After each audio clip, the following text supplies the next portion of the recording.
Halo, selamat datang kembali di Insan Channel. Seperti biasa, Mimin akan melanjutkan alur cerita Superhuman.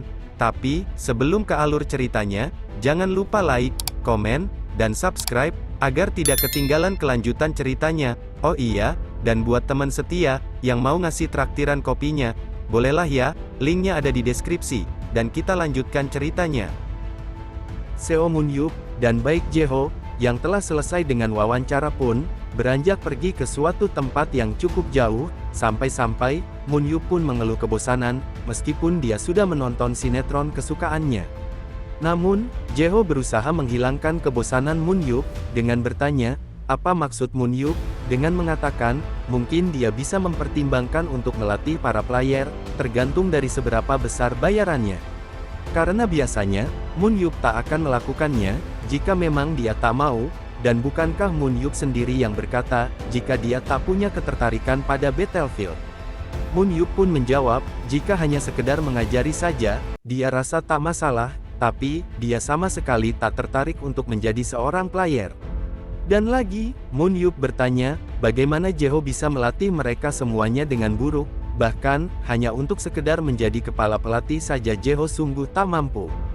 Jae-ho yang mendengarnya kesal, karena dia juga melakukannya dengan terpaksa. Karena Jae-ho pikir, dia sudah bersama Moon-yup selama 11 tahun, jadi, mungkin menjadi pelatih tak akan sesulit itu, tapi semakin lama Jae-ho menjadi pelatih, dia semakin sadar, jika betapa hebatnya Seo Moon-yup. Moon-yup pun menyadari sesuatu, jika tak ada pengajar di Korea, yang mampu mengajari skill dan teknik bertarung yang baik, sehingga membuat para player Korea terlihat menyedihkan.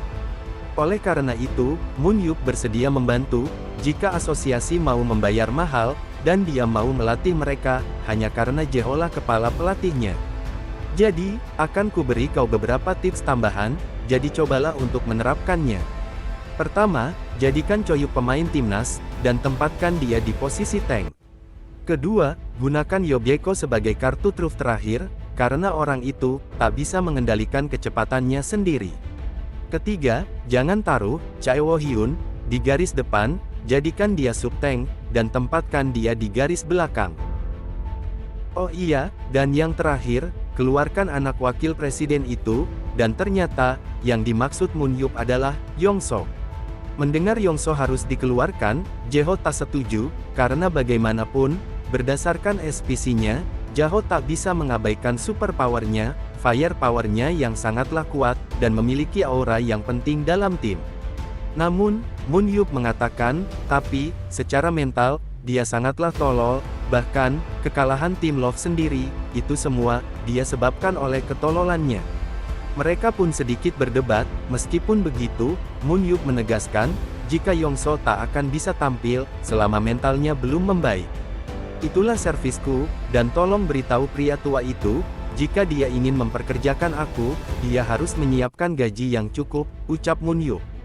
Singkat cerita, mereka pun sampai di sebuah hotel yang mewah, lalu, Hayeon pun menyambut Seo Moon-yup dengan senang, yang bahkan, sampai mengabaikan ayahnya sendiri, jadi, Jae-ho pun berkata, kalau begitu, aku akan pergi sebentar menemui presiden.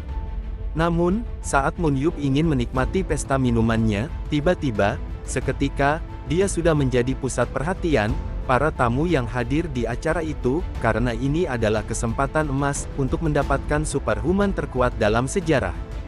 Termasuk Jo Pelman, dia berniat langsung mengajak Moon-yup untuk langsung bergabung dengan negaranya, namun, sang asisten mengatakan, bukankah Tuan Seo akan merasa tidak nyaman, jika kau langsung ingin membuat kontrak dengannya? Mendengar itu, Jo mengurungkan niatnya, dan akan berusaha mendekati secara perlahan. Namun, tiba-tiba, dia disalip oleh Jack Lan, dan langsung mendekati Seo Moon-yup. Jo Pelman yang melihat itu cukup kesal, karena telah didahului oleh saingannya. Tapi, Jo mencoba bersabar, karena kesempatan pasti akan dia dapatkan.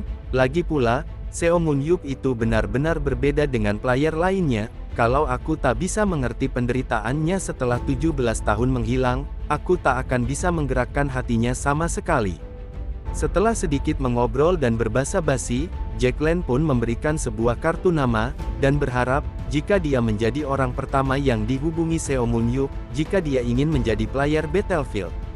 Hayon yang melihat Moon Yup yang sangat fasih berbahasa Inggris, sangat kagum, dan bertanya, bagaimana bisa dia sangat fasih seperti itu, karena yang Hayon tahu, Moon Yup hanya sekolah sampai SMP, dan dia berkeliaran di dungeon saat itu. Moon Yup mengatakan, jika dulu dia sangatlah sering keliling dunia untuk menaklukkan dungeon, jadi, dia pun bisa dengan sendirinya. Joe Pelman, yang melihat jika Jack Lan sudah pergi, berniat menghampiri Moon Yup, tapi lagi-lagi dia didahului oleh saingannya yang lain, yang kali ini adalah Moro Brothers, tapi Moon Yup pernah mendengar tentang mereka di masa lalu, hanya saja, dulu, Moro Brothers dikenal sebagai pedagang yang mengambil keuntungan dari perang di Prancis. Tapi, Hayon pun memberi tahu Moon Yup, jika sekarang mereka sudah tak menjual senjata lagi, melainkan pemilik dari klub besar Battlefield di Prancis, bernama Paris Limire, yang merupakan tim terbaik di dunia. Karena di tim mereka, ada Nathan Bernard, salah satu dari top 3 di klub mereka. Lalu, dengan tegas, Moon Yup berkata, karena kalian juga pemilik klub, apa kalian kemari, juga untuk membuat kontrak denganku? Tanya Moon Yup. Tapi, dengan kompak, mereka telah menyiapkan jawaban yang bagus, dan berkata, mereka datang bukan untuk membuat kontrak dengan Moon Yup, karena mereka tahu, jika Moon Yup tak akan melakukan sesuatu yang tak dia inginkan, tapi jika Moon Yup mau membuat kontrak dengan mereka, maka tentunya mereka akan menyambut dengan tangan terbuka. Dan akhirnya mereka mengatakan, jika mereka tertarik pada Hayon, Hayon yang tak mengerti bahasa Prancis, kenapa mereka menunjuk Hayon? Dengan tertawa, Moon Yup mengatakan, jika mereka tertarik padamu. Tapi, Hayon tentunya sangat senang, jika dirinya bisa diperhatikan oleh klub terbaik dunia. Tapi Moon Yup memastikan, jadi apa kalian bukan hanya sekedar ingin memberikan kesan padaku, tapi benar-benar tertarik pada Hayon?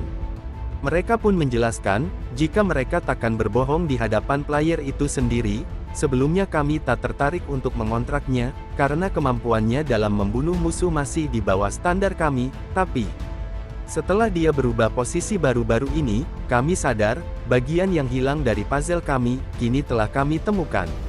Jadi, jika dia mampu mempertajam kemampuan berpedangnya, dan bisa melatih kemampuan fisiknya, Nona Hayon bisa memiliki kesempatan bermain di klub kami. Mendengar jawaban itu, Moon Yup cukup terkesan, karena penilaian mereka cukup akurat. Lalu, mereka pun mengatakan, jika seandainya Moon Yup pun mau bergabung dengan tim mereka, selain adanya Nathan dan Hayon, jika Moon Yup pun ada di klub mereka, maka akan betapa luar biasanya 3 serangkai yang akan terbentuk. Moon Yup pun menjawab, jika dia akan memikirkannya nanti, jika seandainya dia sudah berpikir untuk menjadi player Battlefield. Mendengar jawaban itu, Moro Brothers cukup puas, dan berjanji, jika mereka akan mempersiapkan kontrak pamungkas, karena inilah tujuan mereka mengumpulkan uang. Lalu, sebagai penggemar lama, Moro Brothers ingin memberikan sebuah senjata utama, yang bisa dia gunakan kapanpun. Tentunya, Moon Yup yang mendapat tawaran itu cukup senang, dan sangat menantikannya, selama itu gratis. Karena merasa cukup memberikan kesan pada Moon Yup, mereka pun pamit, dan berkata, Moon Yup bisa menantikan hadiah yang mereka janjikan. Lalu, mereka pun menghilang seperti badai.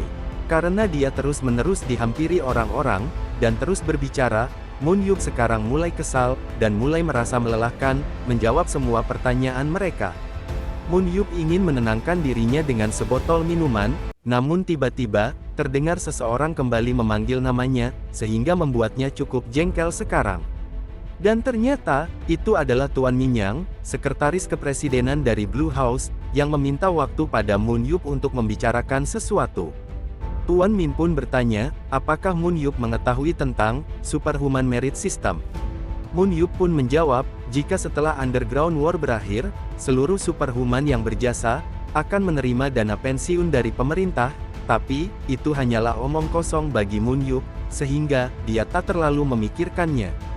Lalu, Tuan Min berkata, bahwa itu bukanlah omong kosong, karena sistem itu sudah berjalan selama 17 tahun, dan untuk Superhuman rank 1, seperti Jeho, dia telah mendapatkan dana pensiun sebesar 12 juta per bulan, dikarenakan Moon Yup, sama seperti Jeho, yang merupakan superhuman rank 1, maka, dana pensiunnya pun sama, yaitu, 12 juta won per bulan. Jadi, pemerintah berencana memberikan dana pensiunan pada Seo Moon-hyuk, yang belum pernah diterima selama 17 tahun terakhir ini. Dan jumlahnya adalah, 2.568 miliar won, dan tanpa dipotong pajak. Mendengar itu, Seo Moon-hyuk hanya bisa terdiam, dan tak menyangka, akan mendapatkan rezeki nomplok sebanyak ini. Oke, sekian alur cerita kali ini, jangan lewatkan kelanjutan alur ceritanya, hanya di Insan Channel. Jadi, jangan lupa like, komen, dan subscribe, agar tidak ketinggalan update alur ceritanya. Dan buat sobat setia, yang mau traktir buat kopinya, biar Mimin makin semangat update-nya, bolehlah ya, linknya ada di deskripsi. Dan terima kasih telah menonton.